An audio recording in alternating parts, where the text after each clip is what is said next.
You've tuned into Radio Northern Beaches. We live stream on rnb.org.au across the northern beaches of New South Wales, Australia and all over the world. You can also catch us local on 88.7 and 90.3 FM.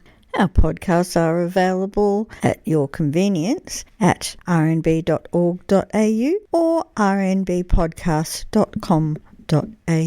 So you and your friends don't miss any episodes. Don't forget to follow and share. Now here's our latest podcast. You're listening to Radio Northern Beaches. This is Caryn Shipp. Hello and welcome to Spin the Globe. Look, today's program is called Survivor's Passport, an interview with the wonderful Naomi Young. But I won't introduce Naomi yet. Look, Naomi has seen the world from 30,000 feet. She's felt the ocean's energy beneath her feet and faced life's biggest challenges with unwavering resilience. Look, some of us can only imagine talking on a career that sends you flying first class around the world, taking on a career. Today we have a truly remarkable guest live in studio, someone who's taken life by the reins and ridden its waves in the most extraordinary ways. Naomi's a world traveller, entrepreneur, a mentor and a fighter. Live in studio, welcome to Radio Northern Beaches, Naomi Young. Good morning, Northern Beaches. I love our Northern Beaches. Good morning, Caryn. Thank you for having me. Oh, my pleasure. Look, we've got much to talk about, so let's get into it. That song, by the way, the first one we played, Gloria, you mentioned about what it instilled in you, some memory. What was that about? Yes, so recently I've had quite a few life challenges. I've had such a positive, wonderful life, but I've had a few recent challenges. Most recently being diagnosed with cancer a year ago. But prior to that, I actually visited a clairvoyant on the Northern Beaches at Newport. And she said, I keep getting this song, Gloria. And I'm like, why would you get that song? And I went home and listened to the words of the song. And it says, running around, you're heading for a breakdown. And I'm thinking, what is going on? And I was trying to start my own business, being the entrepreneur, setting up Young Surf, and then I got diagnosed with oropharyngeal cancer, throat cancer. Yeah. I now realise she was sending me that message through the song that my body was about to break down, but I didn't realise what that meaning was. Yeah, look, it's hard when you hear these clairvoyants. They're so vague about, hints and things, but never specific. That's right.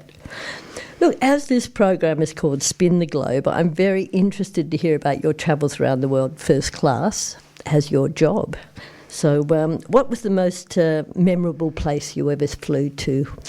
Well, because we get discounted travel, I actually went through Patagonia all the way down to Ushuaia on a Navimag transport vessel with my ex-husband, with Nick, and that was probably the most memorable, even though I wasn't working, but that was an amazing experience, going to the Merino Glacier and seeing that, the most southern tip of the world. That's right, and so close to the Antarctica. Absolutely. Yeah. But during my flying career, being a surfer and surfed my whole life, I always selected the trips in the trip pool where I could go surfing. So most of my memorable trips were either in Honolulu, Tahiti, Bali, and I always used to bid to go with my best friend, who's another flight attendant, and we would pack our leg ropes and wax or ski boots. So I'd pick the trips that would go to Vancouver via Honolulu, for example. So I'd surf in Hawaii for a couple of days, and then I'd go... Whistler. Yeah, my other love is skiing. Yeah, mine too. Well done. Yeah. Skiing, tennis, and a new sport I've taken up is archery. Oh, God. Well, you have to have good shoulders for archery, don't you, and a good eye. Well, the gentleman that sold me my bow and arrow this week at Abby's Archery told me that swimming and surfing is excellent for archery. Yes, all about the shoulders and holding your body in the right positions. Yeah. I'm hopeless. Anyway, did you do long-haul flights? I did, yeah. So I speak fluent French. Oh. I lived in Biarritz, le sud de France. Beautiful. So when I was younger, when I was 18, my father and my mother sent me to Biarritz for a year where I went to school in Bayonne, and I learnt to speak French, and I still currently can speak French. Isn't it a great skill to have? Yeah, and I was blessed in 1994, Qantas were recruiting French, German speakers, and I was lucky enough to be successful and flew with my little French badge on my name and did my French PAs whenever we flew to Paris and destinations that required it, and loved my career there for 27 years. Gee, that was a good career, 27 years. So, travelling so extensively, you must have given you a unique perspective on life. How did those experiences shape who you are today? You become, eyes wide open. You see a lot of things. You're very street smart. I've become, you're very aware of your surroundings, of obviously having to be careful in areas like Johannesburg, which I flew a lot to South Africa, but also a love for everybody. I always thought, I've got two beautiful children, Indigo and Zoe, and I've brought them up, I guess, being a flight attendant, and would always work in any area of the aircraft, whether it be up the front, serving, royalty, to down the back. And now I've got a new career, and I hone those skills, and my message to my children was, you speak to the garbage man as you would to the Queen. Yeah. So that is a skill that I always have in my backpack. So I speak to anyone, and the job that I'm doing now, I speak to the garbage men all the time. I love talking to them, and then I can speak as eloquently as I am if I'm down at the Pacific Club doing my races, which I'll be doing at Palm Beach tomorrow. So I think being able to respect everybody from every different culture, all walks of life, and just being a good human. Treating everybody equally, and that's a very noble trait to have, I guess. I always said as well, Caryn, to my children, one is that they're both studying tertiary education, but I said, your manners will get you the job far above and beyond any diploma, any degree. It's about the way you can look someone in the eye and have really good manners. What a good mum you are. That's a great lesson.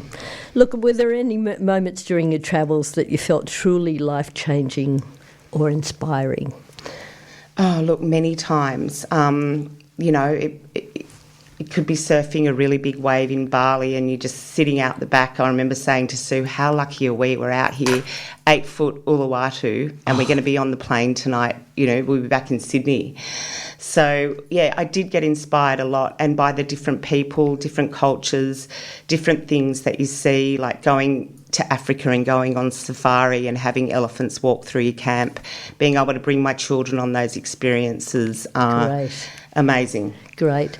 It was funny, I was talking to Uluwatu with somebody recently, and in the old days there used to be a rope they'd have to climb down the cliff.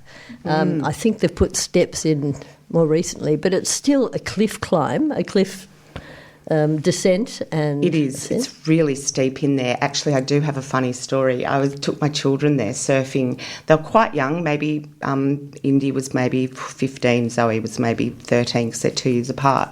And Indy and I were out in the surf, quite big, Uluwatu, and Zoe was... she doesn't surf, but she was swimming in the rock pools and she trod on a sea urchin. Ooh, painful. Yeah, and all the Balinese were like, bulu bubby, and she had this barb, so we had to get her carried up by this valiant surfer came and carried her up the cliff. And I was actually losing it because I was thinking, oh no, are they poisonous? So we got her to this little hospital. The kids will remember it fondly, but yes, we talk about that. Yeah, you can get an infection from a barb. We got it out, but in a third world country, especially. It was. Yeah. That was a bit of a bad mum moment. Oh, I know. I bet you. Look, how long did you stay in that job? Did you say 27 years? 27 years. My goodness. And is there a reason why you left? Yes, I left to start my own global surfwear brand. So I've got a little surfwear. It didn't quite go global, I will say. Be cautious of starting your own small business. So I started Young Surf with the vision of saving women's skin or people's skin, but I make women's wetsuits, and being able to, I drew a design that covers your hands and neck, so the highest possible neckline to cover the décolletage and the back of the hands to save you from sun cancer. Yeah. Because as a surfer we sit 90% of the time we're sitting in the water, especially now it's so hard to get a wave with the crowds. So I designed like a fingerless glove on the ends of the arms and a high neck. Yep. I had 5 Australian natives drawn as the art print. And I still have them available, so I've got my little Young Surf brand, but it's been tricky. Small business is not for the faint-hearted, and one thing I have learnt through that experience is don't trust people in small business. It's been really difficult, as well as the cancer journey, but also be cautious of people who want to come in and think they can help. And it's very daunting. And, but I've learnt a lot from that. Don't put all your eggs in one basket. Should have probably retained the job at Qantas and done the small business on the side rather than tossed the baby out with the bathwater and sort of jumped into doing small business. Yeah, looking back is an easy thing, isn't it? It's making a decision on the spot. Positive. They're beautiful, and I still have some left, so I've still got a small amount, and I'm really proud of what I achieved with that experience anyway. I believe they were quite unique and colourful. Who did the actual designs on them? An Australian, a drawer, an artist, So, and then we had them sublimated and printed in Queensland with an Australian wetsuit designer, but I'm not sure if he's still in business. And recycled material? Yes, recycled plastic, recycled fishing lines. Fishing line. And plastic.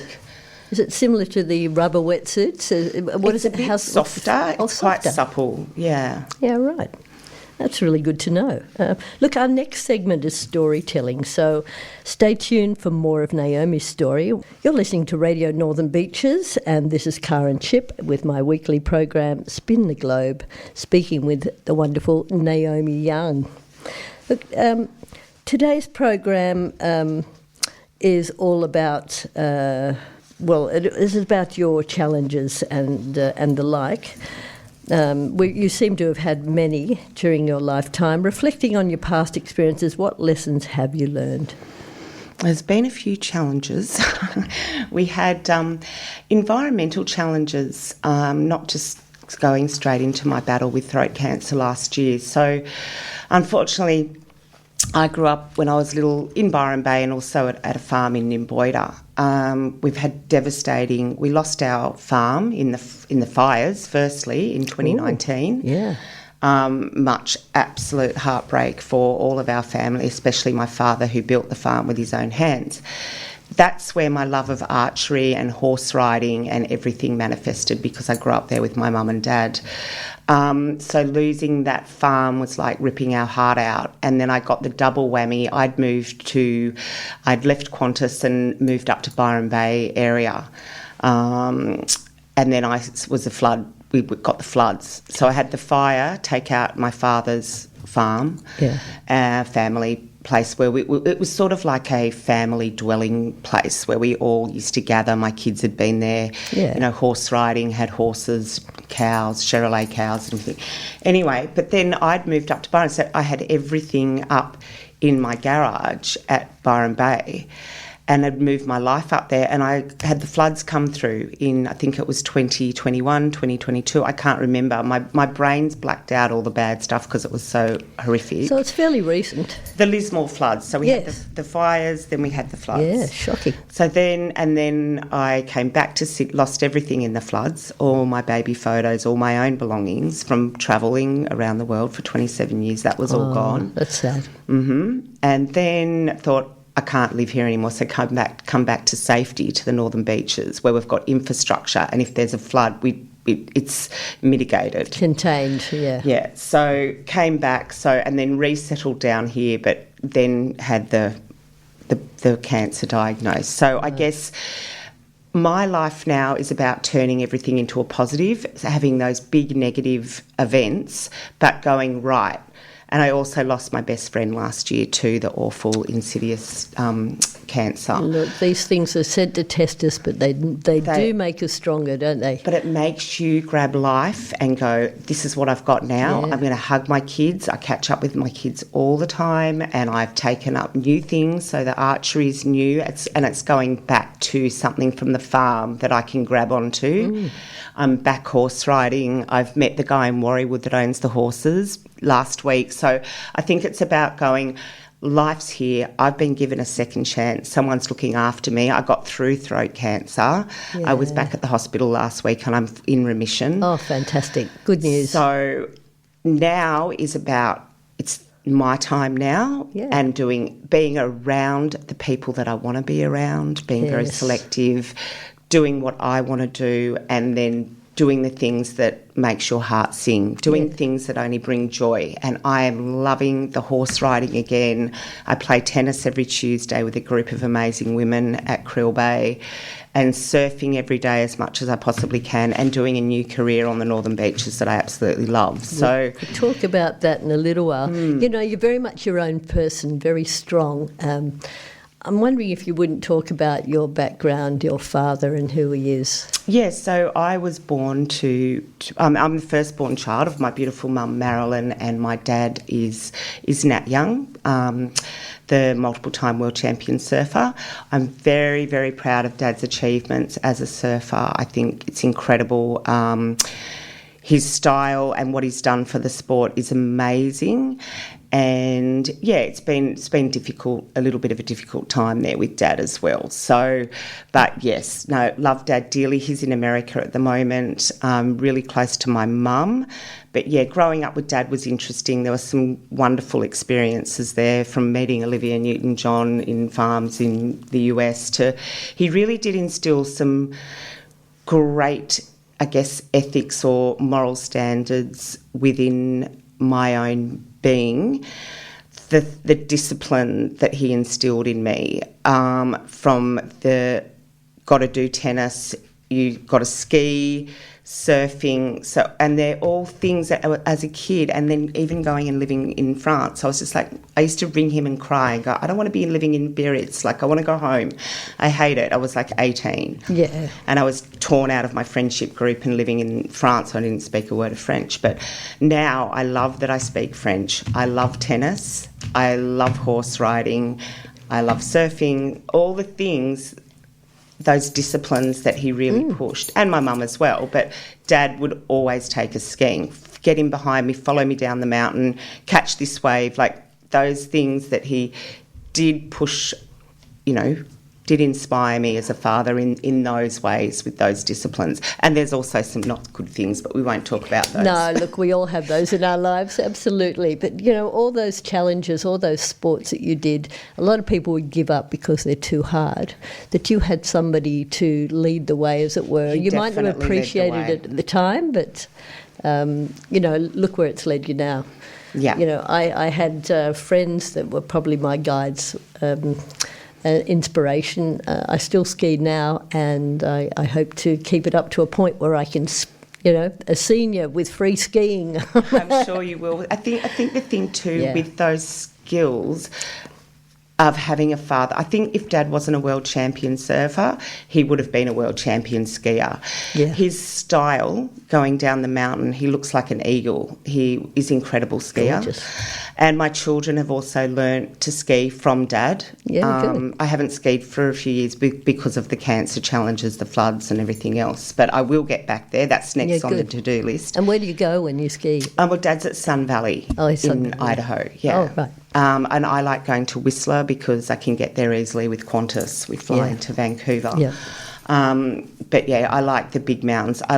Everyone seems to go to Japan, but I prefer the sun and the powder. I love Japan, but I found it was quite flat, and I like steep. I think it's from riding really big waves that I like the steep, those really steep mountains rather than the undulating flat slopes. And with Whistler, you can ski down for an hour or so and stop off at a place, and have lunch, and you're still skiing down hills. Yeah, it's beautiful. Actually had my honeymoon in Whistler, so it's a special spot. But I think too, just going back to the whole mentoring, that's why my surf coaching, I'm so passionate about it, because I love teaching. I love giving the gift. I love giving the gift of being able to surf, and I've always surf coached. I did it when I lived in California when I was 18. I had no money and I had no skills at all. I didn't know what I was going to do. After I'd lived in France, I lived in California, and I put a note up in the local surf shop, I can teach you to surf. And the first lady that I taught to surf had one arm. Wow. Marilyn Skidmore. I'll never forget it. So I did, and I've always done surf coaching, but not in a bit. I've never set up a big surf school. I've always just done it from the heart, more for friends, not charging, just a gift back to, I guess, my love for the ocean and my love for surfing. So I still do that. I still do it currently, and I love doing it if I have friends out from, wherever they're visiting from. We'll talk about that after this next track. I'm fascinated if someone's only got one arm and the balance you need with your arms to stay on the board and to manoeuvre it up and down a wave. That must have been very challenging for both you and the woman with the one arm. I was young. That was challenging, but now look at our beautiful Bethany Hamilton. I mean, it's incredible. I know. I remember when that incident happened. Wasn't it the one with the shark when she was paddling? Correct. Oh, darling. Anyway, look, I'm going to play a track now. It's called Be Thankful for What You've Got. And I think we all can be thankful for many things. But we look around and, yes, we have to be thankful for what we've got. You're listening to Radio Northern Beaches with Caryn Shipp and my fabulous guest, Naomi Young. I hope you really enjoyed Naomi's stories. I named this program Survivor's Passport as a tribute to Naomi's incredible journey. And she shared some very candid moments about surviving throat cancer, which is, that's just something that nobody would want to have to deal with in life. And she's bounced back. She's very resilient. You have another amazing skill as a teacher of surfing. So tell us about your classes and how people can get on board, pun. Thanks, Caryn. So as I alluded to before, I started surf coaching when I lived in California when I was only 18 and I had no money, and I started this surf, just putting a little note up in the window of a surf shop. And it grew from there. And as I said, I haven't always charged for this. I want to be a gift back to the ocean and gift back to what I've learnt from growing up with my father as a world champion surfer. And I feel that I've got the skills from working at Qantas over the 27 years. I've got a great skill set to be able to pass on, and I've always loved surf coaching. My poor children, Zoe and Indigo, have grown up with a surfboard, picked up from school here, there and everywhere with surfboards in the back of their car, and they still do. I still pick Zoe up for dinners and there's boards in the car. But I love my coaching, and what I love about it now is that all the children from Harbord Public School and the area I see them. I went to Bunnings at Narrabeen the other day, and I bought something, and Xander goes, "Hey, Gnomes, you taught me to surf." So I love that all these beautiful teenagers and adults are now saying, "Thank you, you taught me the amazing life skill of surfing. What a gift." So yes. Yep. I'd like to come up with a new business idea. Yes, I've got the wetsuits. I'm still a surf coach, but I'm thinking about getting the baby boomers perhaps back in the water. So people that used to surf that haven't been back in the water, whether it's prone or, because some people have a problem getting up to standing as they're ageing. Yes. So I thought maybe if I could get some of mum's friends or back to the beach, back on the board, but maybe at Palm Beach or somewhere, just to give them that gift of the oceanic feeling, really. And so I'm still coaching. I love it. I did a little surf camp at Freshwater a few weeks ago with a group of grommets, and they were all up and riding. Some were their first time surfing, and some I've been working with for a little while. So still love it. Yeah. Great. Look, the one thing you do lose as an ageing adult is the ability to get up off the floor. Even in skiing, if you fall down, it gets harder to get up. I can tell you that from, being a dancer and not being dance fit anymore, being very fit but not dance fit, it's these muscles in your thighs that you lose. Yeah. So you're doing a service to teach people of that age to get that strength. Well, I'd like to. I haven't really delved into that because I've had the challenges of my body still healing from the cancer journey, because I'm still suffering the the side effects. So having throat cancer, you end up with no saliva. So I have a constant problem because of the radiation. I wore the mask. Yeah. So I've got, I live with no saliva, a constant dry mouth, and my teeth break and snap all the time because they're living in a dry environment now. Yes. You know, somebody taught me a trick once. Their mother said she used to go up to the front row when a brass band was playing and she'd bite into a lemon, which made them salivate so much that they couldn't control it. And if you sit there and you think about a lemon and how sweet it is, it brings the saliva to your mouth. Oh, I might have to use that trick. See if you can mind over matter. Mind over matter. I just happen to have that little trick in my pocket there. But very funny as it is. Look, with that skill in mind, you know, I see you as such a high achiever, and obviously you have been a survivor. So what's next in the movie of Naomi? Well, I will tell you one thing, you can't get through the movie alone.